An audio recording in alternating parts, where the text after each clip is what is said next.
Halo teman-teman, balik lagi sama aku Elia Marcelita dengan nomor induk mahasiswa 0601 12 82 02 50 40. Dan dalam video kali ini aku bakalan ngajak teman-teman buat mengulas tentang kehidupan dari Raden Ajeng Kartini. 21 April merupakan hari lahir sosok pahlawan nasional pembela perempuan, Raden Ajeng Kartini. Kartini merupakan salah satu sosok penting dalam emansipasi perempuan di Indonesia. Itulah mengapa setiap tanggal 21 April ditetapkan sebagai Hari Kartini untuk mengenang jasa-jasanya dalam memperjuangkan kesetaraan gender. Setiap tanggal 21 April, biasanya banyak sekolah atau kegiatan di luar sekolah yang mengajak anak-anak untuk menyambut dan merayakan Hari Kartini. Bukan sekedar merayakan, mereka kenalkan dan menceritakan sejarah singkat pada anak mengenai pahlawan yang telah membela para perempuan ini. Memiliki nama lengkap Raden Ajeng Kartini, perempuan asal Jepara, Jawa Timur ini lahir pada 21 April 1879. Kartini berasal dari kalangan bangsawan Jawa yang merupakan putri dari Bupati Jepara bernama Raden Mas Adipati Aryo Sosroningrat dengan M.A. Ngasira. Kartini lahir di era penjajahan, di mana tidak adanya kesetaraan antara laki-laki dan perempuan. Pada masa itu, perempuan tidak boleh pergi ke sekolah ataupun bekerja. Banyak orang beranggapan bahwa tugas perempuan itu cukup tinggal di rumah dan melayani suami. Dari situlah mulai pemikiran Kartini terhadap berbagai masalah, termasuk tradisi feodal yang menindas, pernikahan paksa, dan poligami bagi perempuan Jawa kelas atas, serta pentingnya pendidikan bagi anak perempuan. Pemikirannya itu ia tuliskan dalam beberapa surat yang dikirimkan kepada teman-teman Belandanya. Kartini juga memiliki kakak bernama Sasro Kartono, yang merupakan orang yang pandai dalam bidang bahasa. Hingga usianya 12 tahun, Kartini diperbolehkan bersekolah di ILS or Europe's Large Schools, di mana Kartini belajar bahasa Belanda.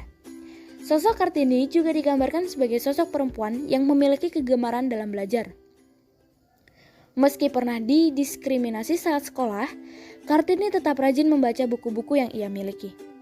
Mulai dari majalah hingga surat kabar yang menuliskan tentang pergerakan emansipasi perempuan di Eropa. Dari buku, surat kabar, dan majalah Eropa yang dibacanya, Kartini mulai tertarik dengan kemajuan berpikir para perempuan Eropa. Itulah yang membuat rasa keinginannya untuk mewujudkan perempuan pribumi memiliki kesetaraan gender dengan laki-laki.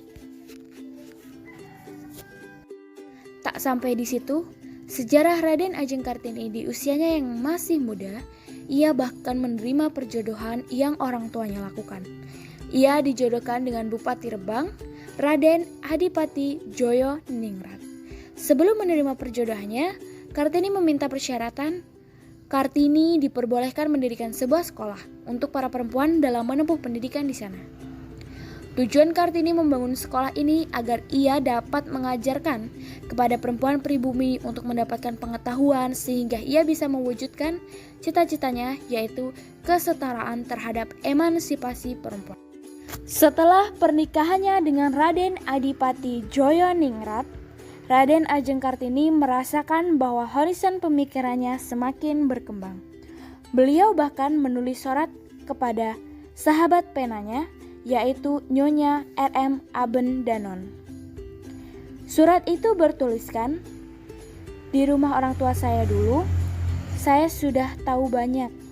Tetapi di sini, di mana suami saya bersama saya memikirkan segala sesuatu, di mana saya turut menghayati seluruh kehidupannya, turut menghayati pekerjaannya, usahanya, maka saya jauh lebih banyak lagi menjadi tahu tentang hal-hal yang mula-mula tidak saya ketahui, bahkan tidak saya duga bahwa hal itu ada."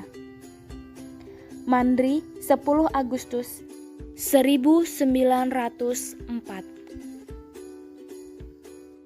Selama masa hidupnya, Kartini diketahui selalu berkomunikasi dengan sahabat penanya yang berada di Eropa melalui surat.